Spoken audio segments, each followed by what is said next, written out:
दुनिया भर में मौत और खौफ बांटने वाला अगर खुद मौत से खौफ खाने लगे तो इसका मतलब है कि उसे भी डर तो लगता है। एक अकेला शख्स पूरे इजराइल और आईएसआईएस को डरा रहा है।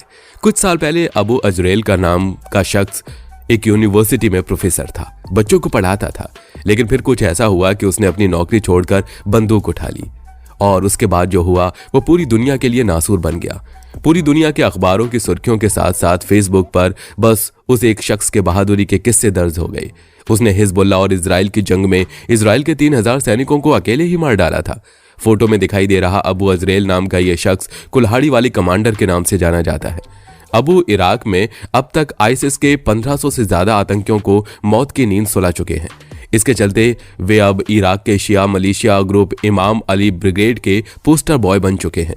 अबू की पहली फोटो साल 2015 में सामने आई थी। आखिर कौन है ये शख्स, क्यों इसे मौत का फरिश्ता कहा जाता है और क्यों पूरी दुनिया को दहला देने वाला सबसे खतरनाक आतंकवादी संगठन भी अचानक उसके नाम से डरने लगा है?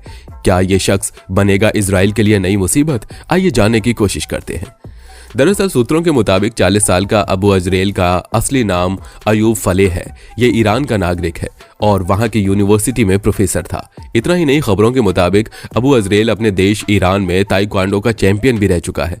दरअसल इराक में आईसिस के शिया मुसलमानों के कत्लेआम को देखने के बाद उसने नौकरी छोड़ दी और वो इमाम अली ब्रिगेड में शामिल हो गया। इमाम अली ब्रिगेड शिया मलेशिया ग्रुप है जो इराक में आईसिस के खिलाफ लड़ रही है। अबू अजरेल इस ग्रुप का कमांडर बन गया। अबू अजरेल एक नारा बुलंद करता है, इल्लाह ताहीन, मधूल के अलावा कुछ नहीं बचेगा। उसने कसम खाई है कि जब तक वो इराक से आईसिस के आतंकवादियों को खदेड़कर बाहर नहीं करेगा तब तक वो आईसिस के खिलाफ लड़ता रहेगा। इराक में ही नहीं बल्कि दुनिया भर के लोग अबू अजरेल की हिम्मत के कायल हो चुके हैं। अबू अजरेल के फैंस ने फेसबुक पर उसके नाम से कई क्लब, कम्युनिटी और पेज बना रखे हैं जिन पर अबू अजरेल की बहादुरी के किस्से दर्ज हैं।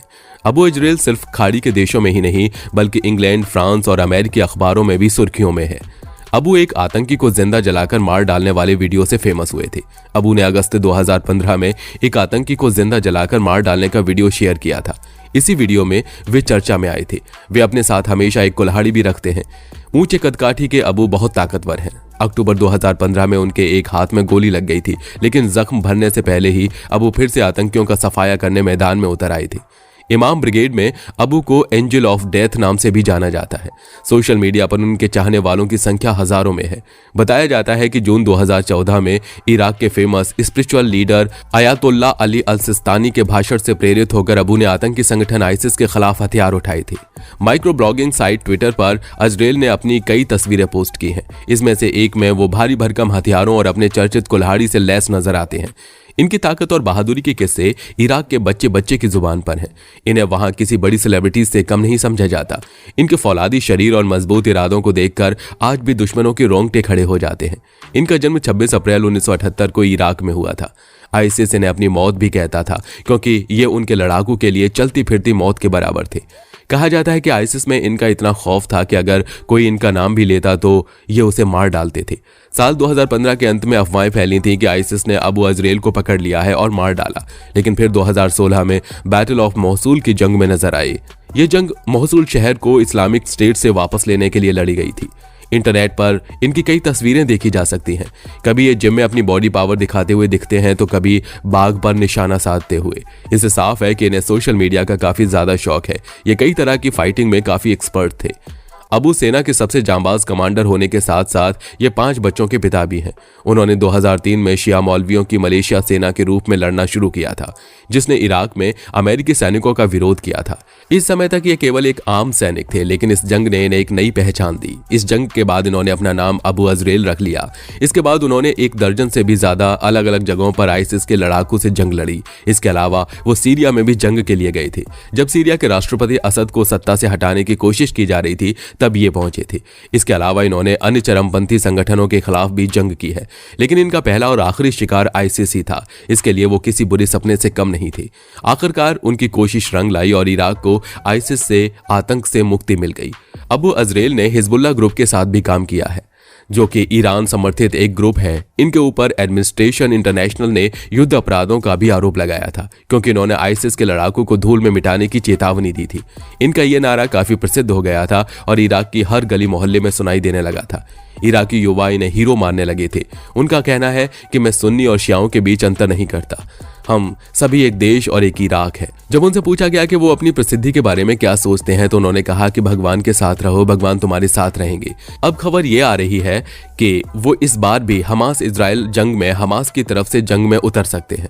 उन्होंने अपने एक बयान में कहा कि वो इजराइल के लेबनान बॉर्डर के आसपास मौजूद हैं और कभी भी इजराइल में घुस सकते हैं। और ये खबर सुनते ही इजरायली सैनिकों के होश उड़े हुए हैं, क्योंकि एक बार फिर उन्हें मौत अपनी आंखों के सामने आती हुई दिख रही है। क्योंकि इससे पहले वो हिजबुल्लाह के साथ मिलकर इजराइल के सैनिकों को नानी याद दिला चुके हैं और एक बार फिर वो इजराइल के खिलाफ ऐलान कर चुके हैं और अब तो हिजबुल्लाह के साथ हमास भी उनकी मदद करने के लिए तैयार है। हिजबुल्लाह तो वैसे भी इजराइल पर लगातार हमले कर रहा है, उसके लड़ाके अभी भी इजराइल के लिए मुसीबत बने हुए हैं। वो हर रोज इजराइल के पास वाले इलाकों में बने हुए उसके मिलिट्री बेस को निशाना बना रहा है। उसका टारगेट हमेशा इस तरह से सेट होता है जिससे इजराइल के हथियारों को नष्ट किया जा सके।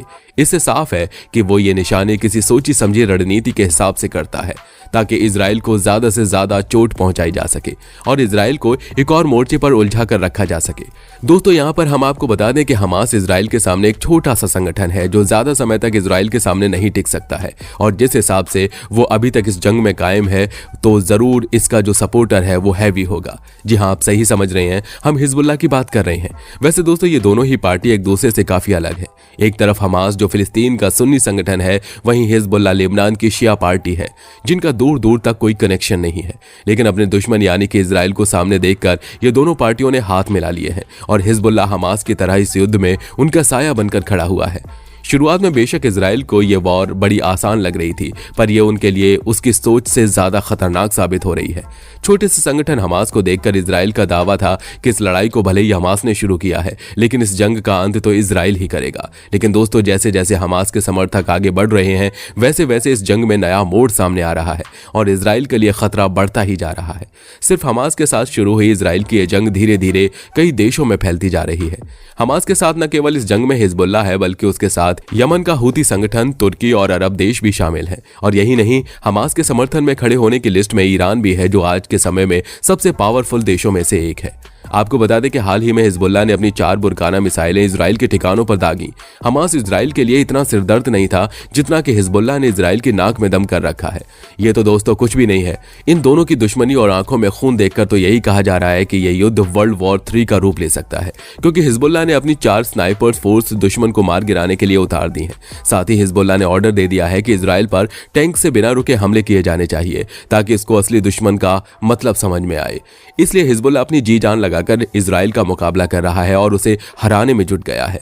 वहीं दूसरी तरफ ईरान हमास और हिजबुल्लाह को सपोर्ट तो कर ही रहा है, साथ ही ये देश दूसरे देशों को भी इस युद्ध में उतरने के लिए उकसा रहा है। जी हाँ, हम सब जानते हैं इस टाइम गाजा के हालात देखकर हर किसी का खून खौल उठा है। जो देश कल तक इजराइल का साथ देने का वादा निभा रहे थे वो फिलिस्तीन के साथ हैं, यानी कि फिलिस्तीन को 57 मुस्लिम देशों का समर्थन मिल रहा है। ऐसे में अगर हमास और हिजबुल्लाह को अबू अजरेल जैसे सैनिक का साथ मिल गया तो इजराइल की तो हालत खराब हो जाएगी, क्योंकि अभी भी कहीं ना कहीं हमास और हिजबुल्लाह इजराइल पर भारी पड़ रहे हैं और फिर उनका जोश और भी ज्यादा हाई हो जाएगा और इजराइल अपने सैनिकों की लाशें भी नहीं गिन पाएगा। आपको क्या लगता है, क्या अबू अजरेल इस जंग में शामिल हो सकता है? अपनी राय हमें कमेंट सेक्शन में जरूर दें। साथ ही वीडियो पसंद आए तो लाइक करें और चैनल को सब्सक्राइब करके बेल आइकन को प्रेस करना ना भूलें।